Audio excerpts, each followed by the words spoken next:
Stop scrolling for a second, because what's happening right now isn't just another car rebuild story. It's something far bigger, and almost everyone has overlooked it.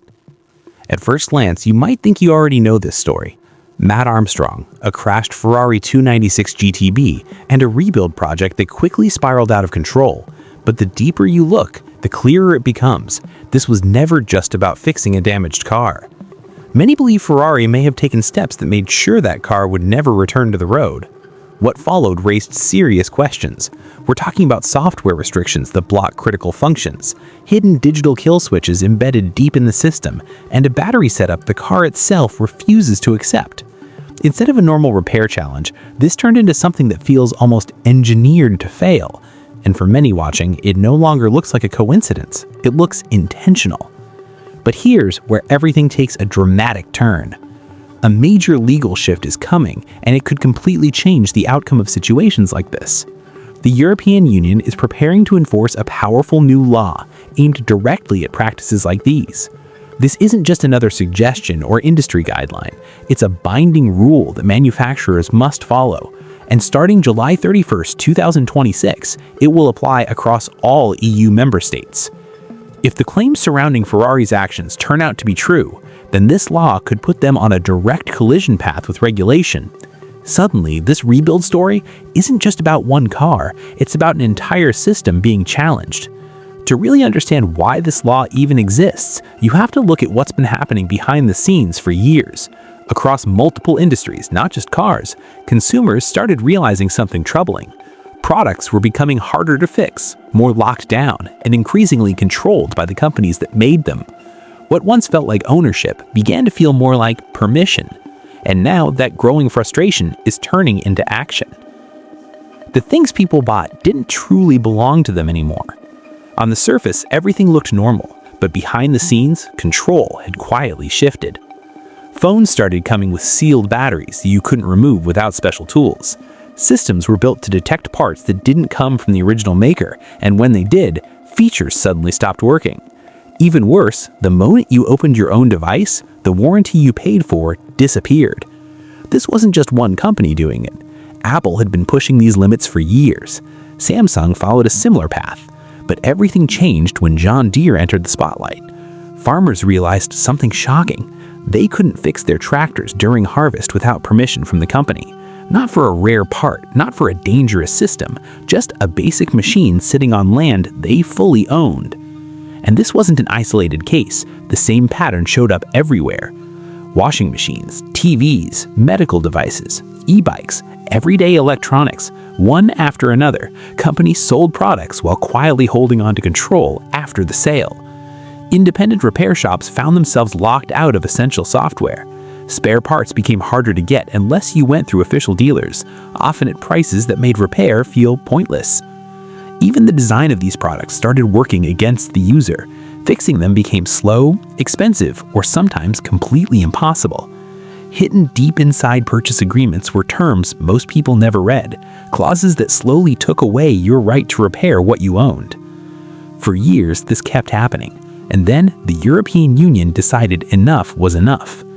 They didn't act randomly. This was a response built over time after watching companies push control further and further.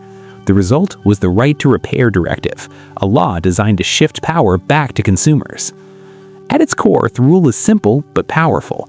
If a product, like a refrigerator, car, or smartphone, is covered under EU repair laws, manufacturers must fix it within a reasonable time and at a fair price. That might sound basic, but it changes everything. It means companies can't make repairs unnecessarily difficult or outrageously expensive. And this isn't just advice, it's the law. But lawmakers knew something important. Companies are clever. If they block one path, they might find another. So the directive goes further. It clearly states that manufacturers cannot use contracts, hardware tricks, or software restrictions to stop repairs unless there's a real justified reason. On top of that, they must provide spare parts at fair prices and give clear, easy-to-find repair information to consumers. So let's bring Ferrari back into the spotlight. The claim, important to note, these are still claims, not final legal rulings, is that Ferrari's software refuses to accept certain rebuilt cars as valid. In this case, a battery that worked perfectly fine was blocked, not because it was broken, but because the system wouldn't allow it. Even more frustrating, the tools needed to fix the issue weren't available. Independent repairers were left stuck with no real way forward.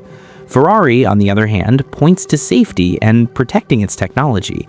And to be fair, that's not a weak argument. These are high-performance hybrid machines. They're complex, powerful, and yes, there are real safety risks involved. But the new law draws a clear line. Restrictions must be based on real, measurable reasons, not brand image, not exclusivity, not profit from dealer networks. Only genuine technical or safety concerns count. And that raises a big question. Are these software locks truly about safety, or are they also about controlling who gets to repair the car after it's sold? Because under European law, one thing is very clear. Prestige doesn't matter. It doesn't matter how exclusive the brand is. It doesn't matter what image it wants to protect. What matters is simple. The person who bought the car has the right to repair it. Ferrari has spent decades building more than just cars. It created a world, one built on rarity, history, and tight control through official channels. Owning a Ferrari has never been like owning a normal car. It's been more like entering a controlled ecosystem where the company still holds influence long after the sale. And for a long time, that system worked. But this law wasn't written to protect a brand's identity. It was written to protect the buyer. And starting July 31st, 2026, everything shifts. Because if this directive applies the way it's written, and it clearly includes cars, then the kind of restrictions seen in this Ferrari case are exactly what the law is targeting. In other words, this isn't just about one rebuild, it's about who truly owns the car once you've paid for it. Here's why the timing of this situation matters more than most people realize. July 2026 isn't some far-off date sitting comfortably in the future.